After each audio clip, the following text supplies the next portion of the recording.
Chapter 29. David the king said to all the assembly, Solomon my son, whom God alone has chosen, is yet young and tender, and the work is great. For the palace is not for man, but for the Lord God. Now I have prepared with all my might for the house of my God, the gold for the things of gold, and the silver for the things of silver, and the brass for the things of brass, the iron for the things of iron, and wood for the things of wood, onyx stones, and stones to be set, stones for inlaid work, and of various colors, and all manner of precious stones and marble stones in abundance. In addition, because I have set my affection on the house of my God, seeing that I have a treasure of my own gold and silver, I give it to the house of my God, over and above all that I have prepared for the holy house, even 3,000 talents of gold, of the gold of Ophir, and 7,000 talents of refined silver, with which to overlay the walls of the houses, of gold for the things of gold, and of silver for the things of silver, and for all manner of work to be made by the hands of craftsmen. Who then offers willingly to consecrate himself this day to the Lord?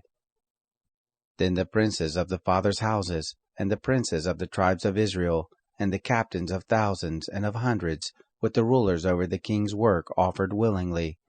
And they gave for the service of the house of God, of gold, 5,000 talents, and 10,000 derricks, and of silver, 10,000 talents, and of brass, 18,000 talents, and of iron, 100,000 talents. They with whom precious stones were found gave them to the treasurers of the house of the Lord, under the hand of Jehiel the Gershonite.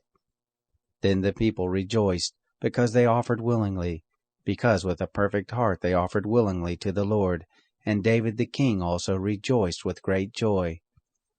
Therefore David blessed the Lord before all the assembly, and David said, You are blessed, O Lord, the God of Israel our Father, forever and ever. Yours, O Lord, is the greatness, the power, the glory, the victory, and the majesty. For all that is in the heavens and in the earth is yours. Yours is the kingdom, Lord, and you are exalted as head above all. Both riches and honor come from you, and you rule over all. And in your hand is power and might, and it is in your hand to make great and to give strength to all. Now therefore, our God, we thank you and praise your glorious name. But who am I, and what is my people, that we should be able to offer so willingly as this? For all things come of you, and of your own have we given you.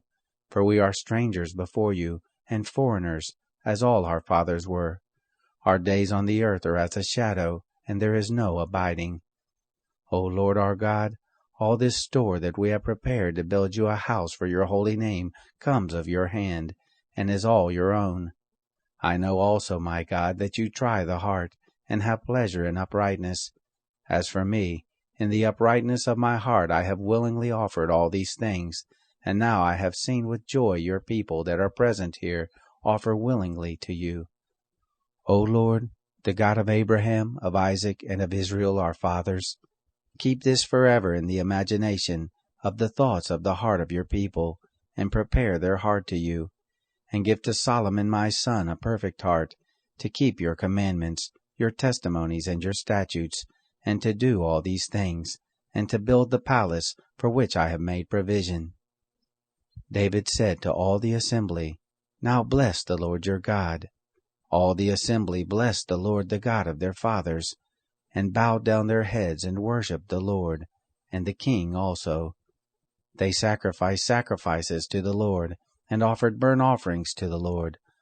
On the next day after that day, even 1,000 bulls, 1,000 rams, and 1,000 lambs, with their drink offerings, and sacrifices in abundance for all Israel, and ate and drank before the Lord on that day with great gladness. They made Solomon the son of David king the second time, and anointed him to the Lord to be prince, and Zadok to be priest. Then Solomon sat on the throne of the Lord as king, instead of David his father, and prospered, and all Israel obeyed him. All the princes, the mighty men, and also all of the sons of King David submitted themselves to Solomon the king. The Lord magnified Solomon exceedingly in the sight of all Israel, and bestowed on him such royal majesty as had not been on any king before him in Israel. Now David the son of Jesse reigned over all Israel. The time that he reigned over Israel was 40 years. He reigned 7 years in Hebron, and 33 years he reigned in Jerusalem. He died in a good old age, full of days, riches, and honor, and Solomon his son reigned in his place. Now the acts of David the king, first and last, behold, they are written in the history of Samuel the seer, and in the history of Nathan the prophet, and in the history of Gad the seer, with all his reign and his might, and the times that went over him, and over Israel, and over all the kingdoms of the countries.